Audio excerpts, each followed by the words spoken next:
सिल्लोड तालुक्यातील जळकी बाजार येथे हजरत बुरानशावली बाबा दर्गा येथे पवित्र अक्षय तृतीया निमित्त चंदन उर्स सोहळ्याचे आयोजन करण्यात आले होते। या निमित्ताने दरवर्षीप्रमाणे यंदाही दर्ग्याची पारंपरिक सादर मिरवणूक उठणीवरून मोठ्या उत्साहात काढण्यात आली। मिरवणुकीत हजारो भाविकांनी श्रद्धेने सहभाग घेतला। उठणीवरून निघालेल्या चादर गावातील प्रमुख मार्गावरून दर्ग्याकडे नेण्यात आली।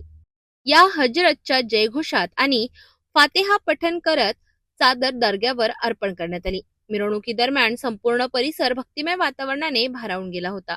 विशेष म्हणजे संपूर्ण मिरवणूक अत्यंत शांततेत आणि शिस्तीत पार पडली। स्थानिक प्रशासन, पोलीस यंत्रणा आणि उर्स कमिटीच्या उत्कृष्ट नियोजनामुळे कोणताही अनुचित प्रकार घडला नाही। या सोहळ्यात सर्वधर्मीय नागरिकांनी एकत्र येत सहभाग घेतल्याने सामाजिक ऐक्य आणि बंधुभावाचा सुंदर संदेश पुन्हा एकदा समाजासमोर आलाय। उर्स कमिटीच्या वतीने सहकार्य करणाऱ्या सर्व भाविकांचे आभार मानण्यात आले।